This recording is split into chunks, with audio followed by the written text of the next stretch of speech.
Assalamualaikum warahmatullahi wabarakatuh. Perkenalkan, nama saya Febrianisa, NIM 19042129. Baiklah, pada video kali ini saya akan mempresentasikan terkait materi statistik sosial pada pertemuan ketiga. Langsung saja masuk ke pembahasan yang pertama, yaitu mengenai metode dan distribusi sampel. Populasi adalah kumpulan dari semua kemungkinan orang-orang, benda-benda, dan ukuran lain yang menjadi objek perhatian atau kumpulan seluruh objek yang menjadi perhatian. Populasi ini terbagi menjadi dua. Yang pertama itu adalah terbatas, yaitu merupakan unsurnya terbatas yang berukuran N. Contohnya seperti populasi bank, populasi perusahaan, reksadana. Lalu yang kedua adalah tidak terbatas, yaitu merupakan suatu populasi yang mengalami proses secara terus-menerus sehingga ukuran N menjadi tidak terbatas. Seperti contoh, penikmat musik Indonesia. Lalu ada sampel. Sampel itu merupakan suatu bagian dari populasi tertentu yang menjadi perhatian. Terbagi menjadi dua. Yang pertama itu adalah probabilitas, yang merupakan suatu sampel yang dipilih sedemikian rupa dari populasi sehingga masing-masing anggota populasi memiliki probabilitas atau peluang yang sama untuk dijadikan sampel.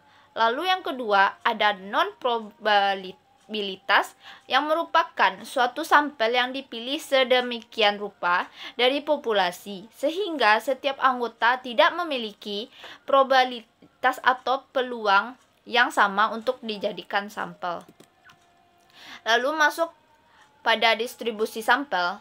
Apa yang dikatakan distribusi sampel? Yaitu merupakan distribusi peluang untuk nilai statistik yang diperoleh dari sampel acak untuk menggambarkan populasi. Yang pertama itu ada distribusi rata-rata, yang merupakan semua rata-rata sampel yang mungkin jika kita mengambil seluruh sampel dan populasi beserta dengan probabilitas setiap rata-rata sampel. Lalu yang kedua ada distribusi selisih dan jumlah rata-rata, yang merupakan selisih rata-rata dua sampel yang berbeda berdasarkan pada dua sampel yang tertentu dari ukuran parameter dua populasinya. Lalu yang ketiga ada distribusi selisih proporsi, yang merupakan selisih proporsi dua sampel yang didasarkan pada dua sampel tertentu dengan informasi global dari dua proporsi parameter populasinya. Lalu yang keempat ada distribusi proporsi, yang merupakan semua sampel yang mungkin dari suatu populasi, yang dimana ukuran sampelnya tersebut yang sama besar. Lalu masuk kepada metode penarikan sampel. Yang pertama adalah probability sampling, yang merupakan metode penarikan sampel yang memberikan kesempatan sama terhadap anggota populasi untuk menjadikan sampel. Lalu ada non-probability sampling, yang merupakan tidak semua anggota populasi memiliki probabilitas yang sama untuk menjadi sampel. Lalu bagaimana skema penarikan dari kedua sampel ini? Sampel probability sampling itu memiliki skema. Yang pertama itu penarikan sampel acak sederhana. Yang kedua penarikan sampel acak terstruktur. Lalu yang ketiga adalah penarikan sampel cluster.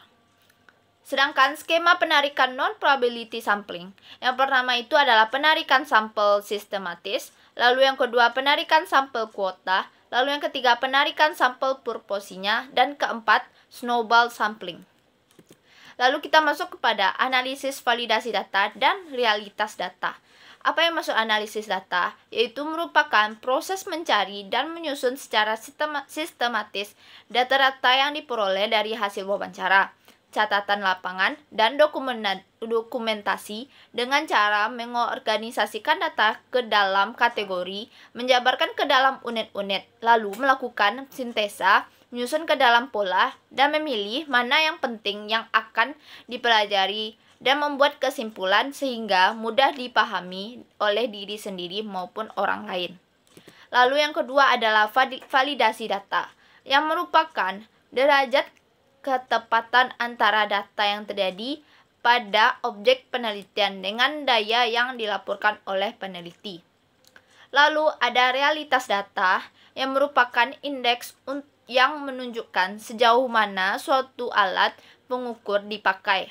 2 kali untuk mengukur gejala yang sama dari hasil pengukuran yang diperoleh, yang relatif sama dan hasil pengukuran yang diperoleh relatif konsisten, maka alat ukur tersebut dapat dikatakan reliable. Sekian presentasi yang dapat saya sampaikan kali ini.